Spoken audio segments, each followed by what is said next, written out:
Chad, my first question, what did you really have to do to make Vinnie join the band? What did I have to do? Yeah. Driving. Lots of money. Really? Lots of money. He used to be broke until I came along. Until Chad came along, I was a broke motherfucker.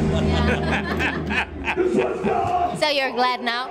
Yeah, I'm glad, but I'm broke, and he's got money. And you're now a rich man.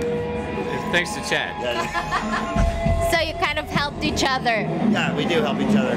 I'm using him to make all my money back. Right. And I'm just along for the ride. He helps a lot. Okay, sounds good. When you guys started out with Hell Yeah, you were used to different recording methods. Yeah?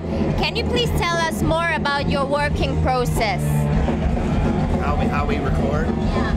Yeah. Obviously we record Pro Tools or whatever.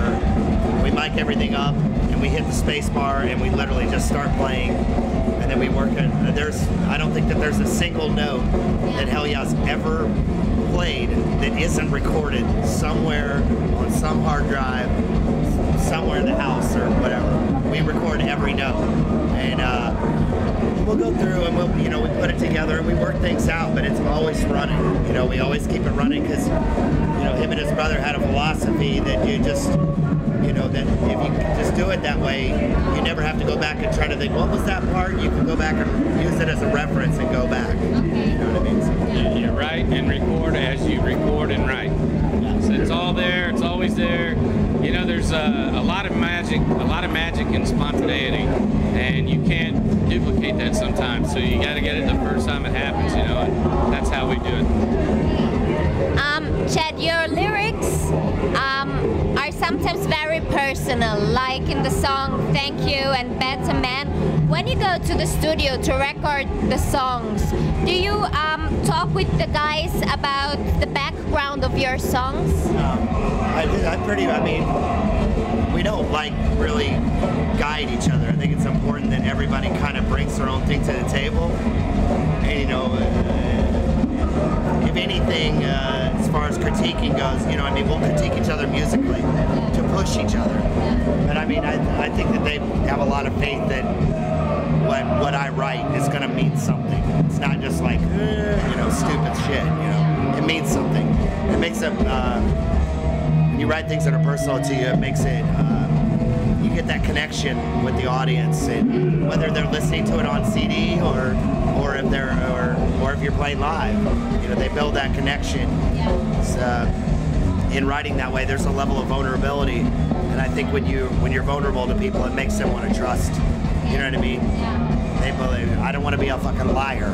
You know what I mean? Like, I want to speak from my heart, and I think that that's a good way to bring people in and bring people close to what you're doing. It makes it more personal to them too. And I write really open-ended, so people can take those subjects and make them applicable to their own life. And I think that's important.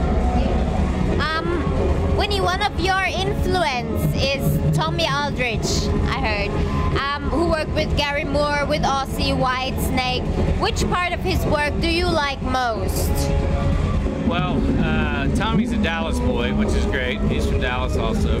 The thing that made me want to play double kick in the first place was hearing him play Boom Boom Out Goes the Lights with Pat Travers' band. And I've always loved all his drumming ever since then, but that whole record, he played stuff with his feet that I've never heard people play with their hands at that time in my life.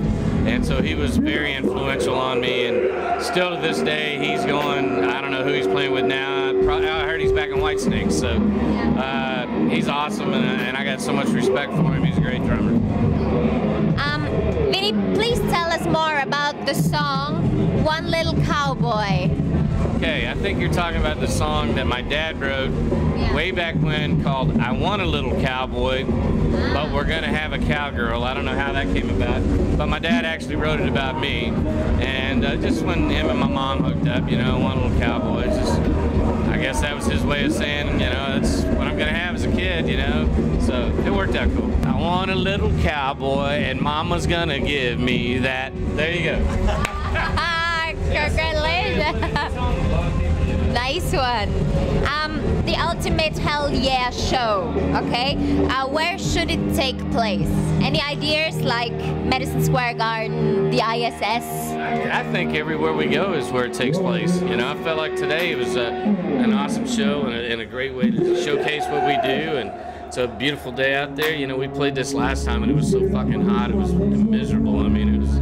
But today was great. Last night, and where were we at? Somewhere in Germany. Nuremberg. That was awesome. The night before that, we played with Korn and Tilburg. I mean, they're all good. You know, they're all special. I don't know if there's an ultimate place or not. You are where you are now. So it's, you know what I mean? Like wherever you're at, that's the place to be. That's kind of how we look at it. Tell us more about the Dimebag Darrell bar and why is it always open? I don't know about a Dimebag Darrell bar, for instance, but the Blacktooth Grin is always available, and I think everybody in the rock community, the Testament guys who we're listening to in the background, just about everybody got the opportunity to meet him and to really feel his personality and what he was all about. And it always came with a complimentary Blacktooth Grin. If you didn't drink it, you had to wear it, man. And that was kind of my brother's motto. Drink it or wear it. If you didn't drink it, he'd throw it on you.